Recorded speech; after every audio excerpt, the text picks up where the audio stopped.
Hey folks, welcome back to Kearsarge's Chronicle. I'm here at Main Street Bookends, and with us today is our go-to vet, Diane Richter from Compassion Animal Hospital. Welcome, Diane. Thank you so much for having me again. It's always a pleasure to be here.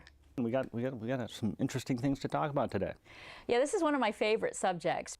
Working hand in hand, the good things that we've learned over here in the West, and then taking the things from hundreds of years of Chinese medicine and bringing them together. And I do holistic medicine exclusively for those clients who do not want, Western medicine.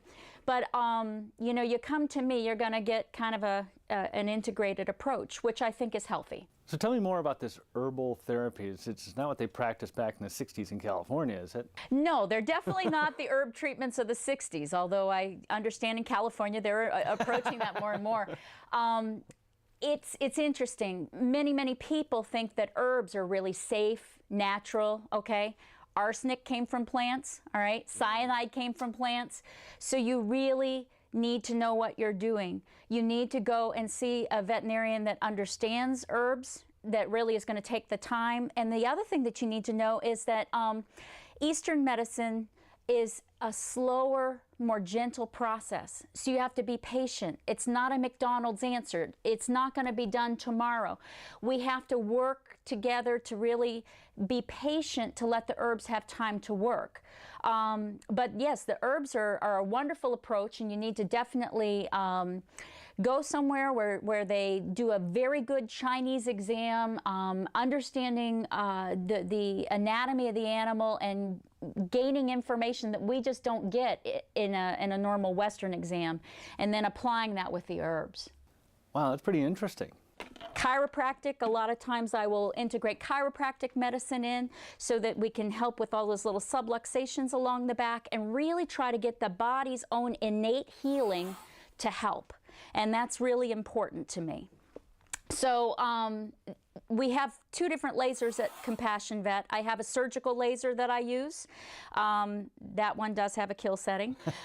You need to use that one very carefully. You have to really goggle up, protect your eyes, make sure you know what you're doing.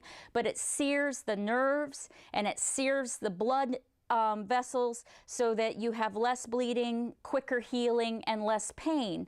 Not all of my clients avail themselves of that, and I still do know how to do old-fashioned surgery. However, it's a wonderful thing for me. And if I have a dog that comes in with cancer, after I've removed the tumor, I can set that on what I call a paintbrush setting and go back and forth and kill off a lot of cancer cells that were still there so that I don't have to worry. So between what we call the cold laser, which it's not quite as hot as my surgical laser, and that you can tell I like my toys almost as much as the boys. But the reality is that we've got some ways to treat the animals in a holistic way that I think really helps us to do a better job to get the animals healthy. So the old being the Chinese and the new, your lasers. Absolutely. And full spectrum there. Yeah, full spectrum, and using the new stuff, to do the old stuff, as effectively as I know how, and I'm always learning. So, it's a steep learning curve since I graduated at 3. 3, yeah, geez, boy, you've retained it well. Yeah, I've retained it well. Well, Diane, thank you very much. And anybody who has any questions, I'm sure they can go down and see you and stop in. And it's very interesting. Well, and if anyone just wants to come by and walk through the practice, get to know us, have some questions answered, we're always there for you. Wonderful. Thanks, Diane. Once again, something wonderful is happening in Warner. Back to you.